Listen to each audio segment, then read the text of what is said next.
With this painting today, I think it was important to choose the right shape board because if I went horizontal, I was going to leave a lot of space in the sky, so the vertical board's going to be perfect.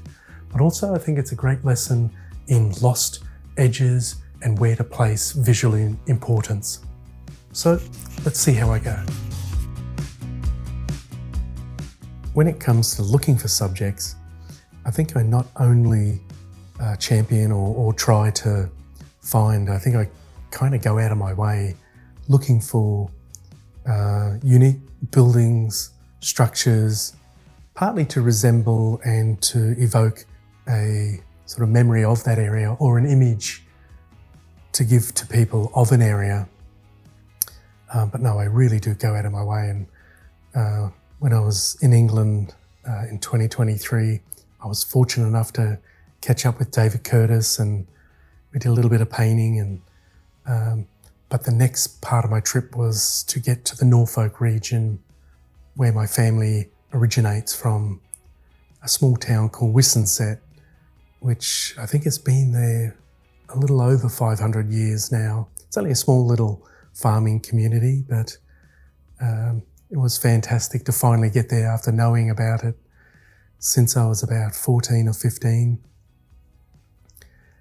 And I did know that it was a fairly flat area from the paintings of Edward Sago. And so with that in mind, I had my little family visit, which was fantastic. And then the next day I set about with the GPS and the hire car, and the Mercedes-Benz kind of let me down. It sent me into a field where there was no windmill, where it said there was supposed to be one. But so I went back to the Apple Maps. That got me right on track. So I think in future, and my best advice that I found is the Apple Maps are pretty good. They're not perfect, but so with this, you would have seen the little mark in the middle. That was just to find where the center of the board, even though something is going to go there, but I don't want to make it too obvious that it's the main mass is dead in the center. Good thing with this one is that the blades will offset things as well. That's going to push the composition to the left. And I've left that right-hand side open for the building at the bottom.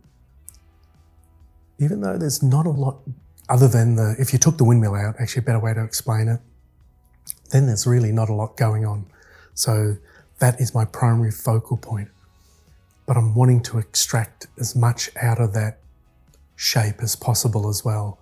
That's where that little area at the top, where I'm just above where I'm working, there's a marvelous little car shadow. And when I think in terms of light, it's 50% where the light is coming from, and the other 50% is where the light's going to via the shadow. That's why so many times you'll sort of be traveling or doing something, you think, oh, nice sunny day. There's bound to be lots of subjects everywhere, but not always the way. We still have to really macro manage and study the subject. And that's why actually when you're working outside, when you unpack the car or you unpack your gear, don't feel as though you've got to jump straight into painting. Walk around the subject, take time to really try and analyse and soak in. Because many a times I've found my first painting of the day is not always my best. So that's where a little warm-up painting can be handy as well. But so now I'm doing the blades, and I find just indicating, not stating, is definitely the secret. I've always struggled with certain aspects of this type of subject, and it was always the blades.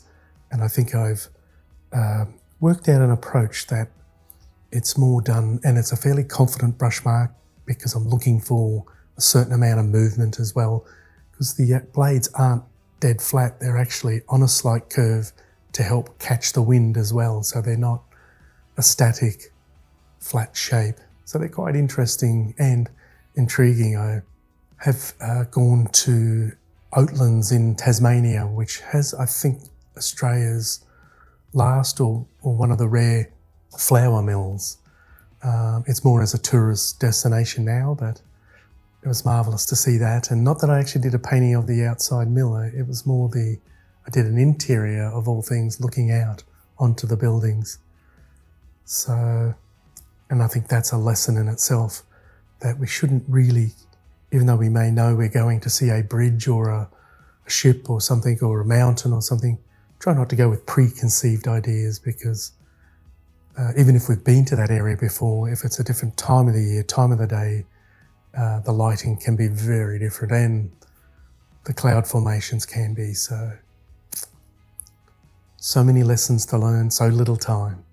So I have deliberately gone that half or maybe a value darker with the sky.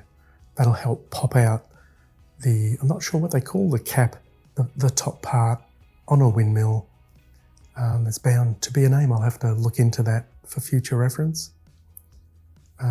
Because if I went too light with the white or the off-white of the top part, it wouldn't have stood out. And with that lovely shadow, I really did need that to really grab the viewer's eye.